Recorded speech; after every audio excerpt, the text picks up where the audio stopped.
आपने सैकड़ों फिल्मी कहानियों और ड्रामों में भेष बदलकर किडनैप करते हुए फिल्माए गए सीन देखे होंगे। किताबों में भेष बदलकर अपहरण के वाक़यात पढ़े होंगे। ऐसा इसलिए किया जाता है ताकि किडनैपर की पहचान ना हो सके। लेकिन क्या आप ऐसा सोच सकते हैं कि ऐसे जिघन्न वारदात को एक हिंदू लड़की ने अपने दोस्तों के साथ मिलकर अंजाम दिया है ताकि वो महताब नामी एक शादीशुदा ख़ानदान की ज़िंदगी बर्बाद कर सके। लड़की का नाम किशोरी है। लड़की ने अपने दोस्तों के साथ मिलकर खुद का अपहरण करवाया, फिर महताब पर अपहरण और रेप के इल्ज़ाम का केस दर्ज करवाया ताकि वो महताब से बदला ले सके। और इसी तरह देश में सांप्रदायिकता के इस घिनौने षड्यंत्र और लव जिहाद के नाम पर फंसाए गए बेगुनाह मुस्लिम नौजवान को लेकर गोदी मीडिया को ग़िज़ा फराहम करने की कोशिश की। इस झूठ का पर्दाफाश किया है अल्ट न्यूज़ ने। ऐसी कहानी जिसे सुनकर फिल्मी सीन और ड्रामे याद आएंगे, लेकिन वाक़या किसी किताब से या फिल्म स्टोरी से माखूज़ नहीं बल्कि हकीकत पर मबनी है। और ये आज का सच है।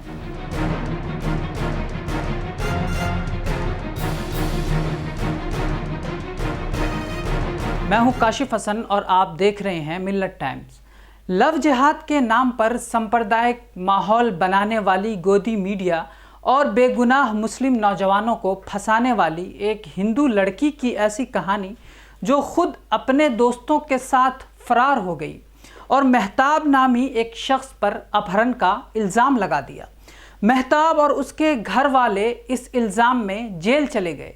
इतना ही नहीं, पुलिस की गैर जिम्मेदाराना रवैयों की वजह से मामला में सांप्रदायिक रंग पैदा हो गया। आइए आपको पूरा सच बताते हैं। पहले इस मामले में ताज़ा घटनाक्रम समझते हैं। 2 मार्च को उत्तर प्रदेश पुलिस ने एक प्रेस नोट जारी किया और प्रेस कॉन्फ्रेंस भी की। पहले ये प्रेस कॉन्फ्रेंस देखिए। विगत 1 सप्ताह पहले इस युवती का गायब होने की सूचना जो है उनके परिजनों द्वारा थाना निवागरा पर एक एफआईआर दर्ज कराई गई। इसके बाद वरिष्ठ पुलिस अधीक्षक आगरा और एसपी सिटी आगरा और बाकी अन्य हमारे राजपत्रित अधिकारियों द्वारा लगातार मेहनत करते हुए फाइनली हमें सफलता उस बच्ची को सकुशल बरामद करने में आज मिली है। विवेचना अभी कई पहलुओं पे हमारी अभी जारी है। पूर्व में भी एक घटना इनके साथ पहले हो चुकी थी वर्ष 2018 में। उससे संबंधित कुछ आरोपी पहले जेल जा चुके हैं। वर्तमान घटना में किसकी क्या भूमिका थी इसके बारे में विवेचना अभी हम लोग की प्रचलित है। समय आने पर आपको उसके बारे में भी बताया जाएगा। मैं ये कहना चाह रहा हूँ, आप लोग इस बात को समझें कि युवती की बरामदगी के बाद जो पहला स्टेप होता है वो उसका न्यायालय में बयान कराना। न्यायालय में जिस दिन वो बयान कर देगी और उस बयान का अवलोकन हम कर देंगे, तब हम ये तय कर पाएंगे कि एग्जैक्टली इसमें किसकी क्या भूमिका रही। सर इंटरनेट कॉलिंग में महताब का नाम सामने आया था, तो क्या महताब से कोई लिंक मिला है आरोपियों का जो अभी तक आपकी विवेचना में सामने आया? देखिए, ऐसा है, अभी विवेचना यूं कहें तो पहला स्टेप हमने आज अपनी विवेचना का पूर्ण किया है। हमने अपहृता को बरामद किया है। इसके बाद का जो फॉलोअप है वो अभी हमारी टीम है उस पर भी लगातार काम कर रही है। आवश्यकता पड़ने पर हम दोनों जो हमारे पहली घटना और दूसरी घटना से संबंधित लोग हैं उनको आमना सामने बिठा के भी उनसे पूछताछ करेंगे कि कहीं उनके आपस में कोई लिंक तो है या नहीं।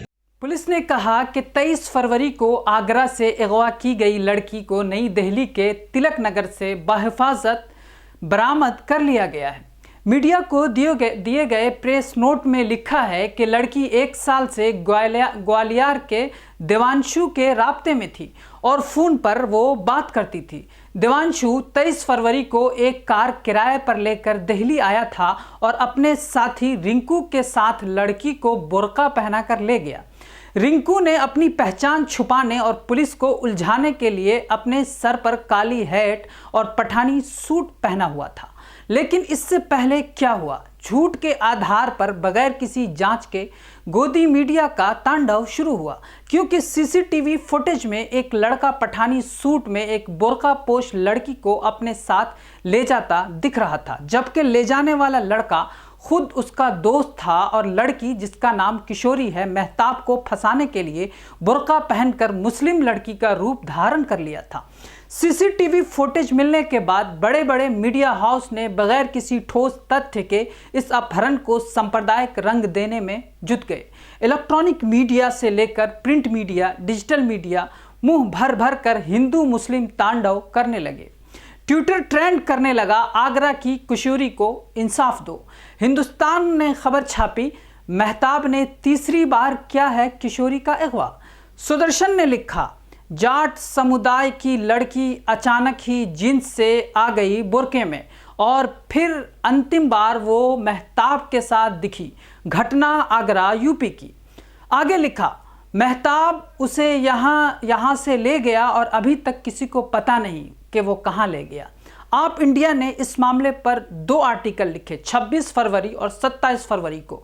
दोनों आर्टिकल का पहला शेष था, फिल्मी स्टाइल में एक ही लड़की की शादीशुदा मेहताब ने की तीसरी बार किडनैपिंग, सीसीटीवी में बुर्का पहनाकर ले जाता दिखा। आज तक ने लिखा, मेहताब के डर से लड़की अपने रिश्तेदार के यहाँ रह रही थी, मेहताब ने बुर्का पहनाकर उसका अपहरण किया। ट्विटर पर ट्रेंड होने लगा, मेहताब के लिए सख्त सजा की मांग की जाने लगी। ट्विटर पूरा ट्रेंड कराया गया, हिंदू मुस्लिम माहौल बना दिया गया, एक पूरे समाज में नफरत परोसकर थाली में पेश कर दिया गया जिसका आधार झूठ पर था। इस सब के पीछे हकीकत कुछ और थी।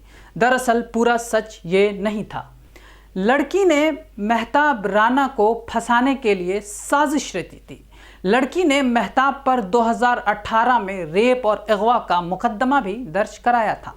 इस मामले में मेहताब को 1 साल की सज़ा सुनाई गई थी। फिर 2019 में उसे पेरोल पर जमानत मिल गई। इंडियन एक्सप्रेस में 3 मार्च को शाये होने वाली एक खबर के मुताबिक अब लड़की ने मेहताब को लेकर पहले किए गए दावे से इनकार कर दिया और कहा है कि उसका कोई रोल नहीं है। इससे पहले 1 मार्च को पुलिस ने मेहताब की बीवी और 2 भाभियों को किशोरी की अगवा के आरोप में गिरफ्तार कर लिया था और जेल भेज दिया था। 4 मार्च को इंडियन एक्सप्रेस ने एक और खबर छापी कि पुलिस ने मेहताब और उसके खानदान के खिलाफ अपहरण और अगवा का मुकदमा वापस ले लिया है।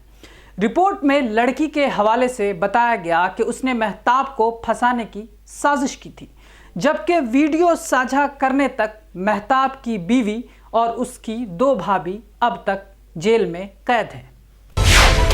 मिलत टाइम्स को आपकी जरूरत है, हमारी आप माली मदद करें। हर महीने सिर्फ 100 रुपये और 1 साल के लिए एक साथ सिर्फ 1000 रुपये। रकम भेजने के लिए यहाँ दिए गए फोन पे, गूगल पे और पेटीएम नंबर का इस्तेमाल कर सकते हैं।